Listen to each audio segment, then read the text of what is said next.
Trump wants all the information out in the open. Well, not all, just the stuff that doesn't implicate him. This is just another day.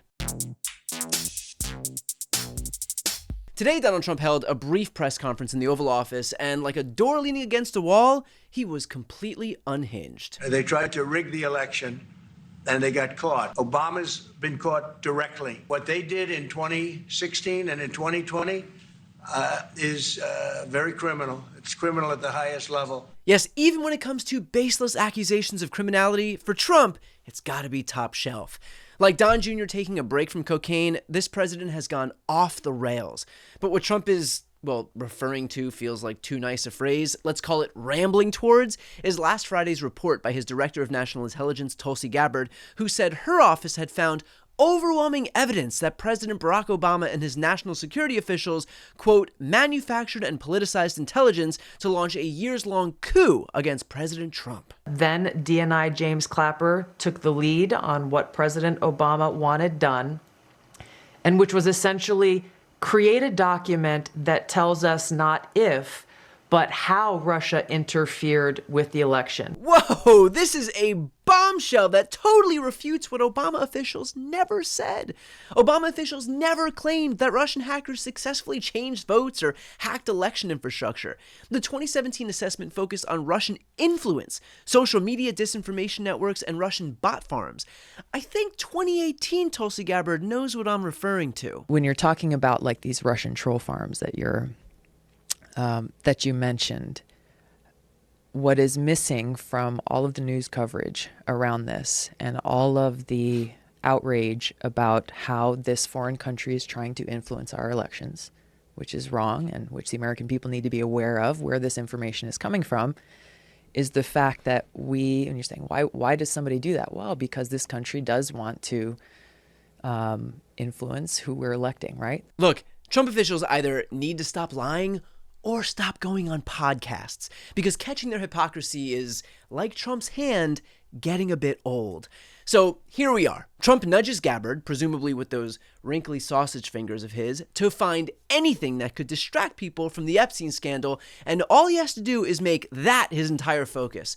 For some reason, I think he's up to the task. Barack Hussein Obama is the ringleader.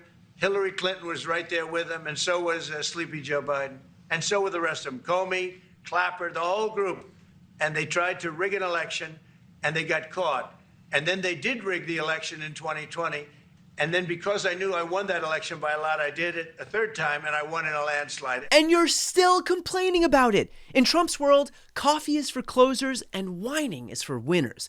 Today was like watching an old band on their reunion tour, just out there to play the old hits. You know, when we caught Hillary Clinton, I said, you know what? Let's not go too far here. It's the ex-wife of a president, and I thought it was sort of terrible, and I let her off the hook. Ah, yes. I think we can all recall a younger, much more decent version of Trump who let the Hillary email scandal politely fade away. I will say this. Hillary Clinton has to go to jail, okay? She has to go to jail. Has to go. Yeah, Trump stopped thinking about locking Hillary up the same way Matt Gaetz stopped thinking about his home state's age of consent. Trump was so off his rocker today, he actually praised the media. The only thing I respect about the press in years is the press refused to write it before the election. They refused to put it in. The Steele report was a disaster. All lies, all fabrication, all admitted, and admitted fraud. If that report had gotten published by the New York Times or somebody, and I respect the Times for maybe only this, because they're crooked as you can be. They're a terrible paper, a crooked, corrupt paper.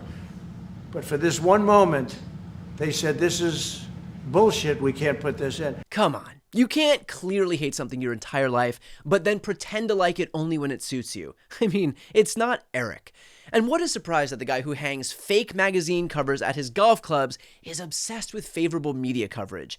Well, while Donald Trump was clearly trying to capture people's attention, he caught the attention of one person in particular, the man who used to have his job. Out of respect for the office of the presidency, our office does not normally dignify the constant nonsense and misinformation flowing out of this White House with a response. Damn, solid opener. Out of respect for the office, we try not to comment on the fire hose of bullshit aggressively spraying against our faces on a minute-by-minute basis, out of respect.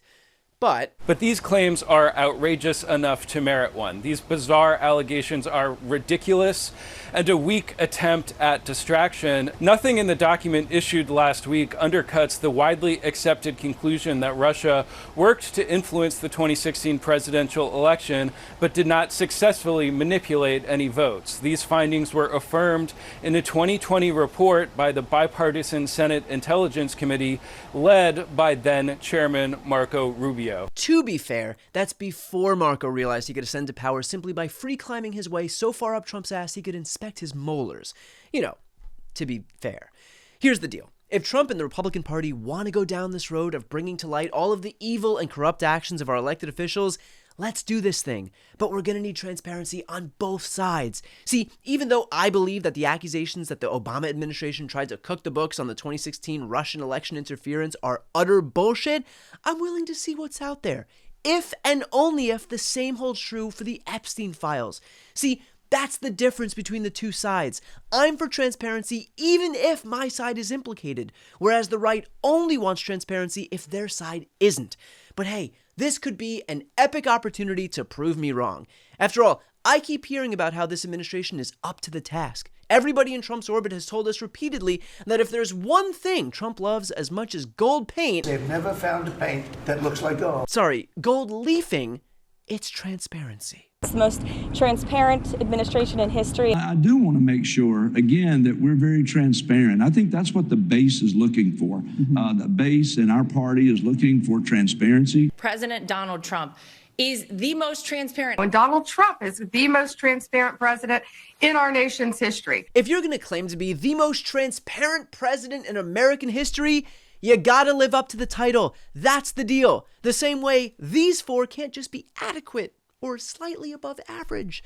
If this truly is the most transparent administration, then show us. Let us enter into the era of full accountability. Lay all your pedophile-adjacent cards on the table and let the world have a look.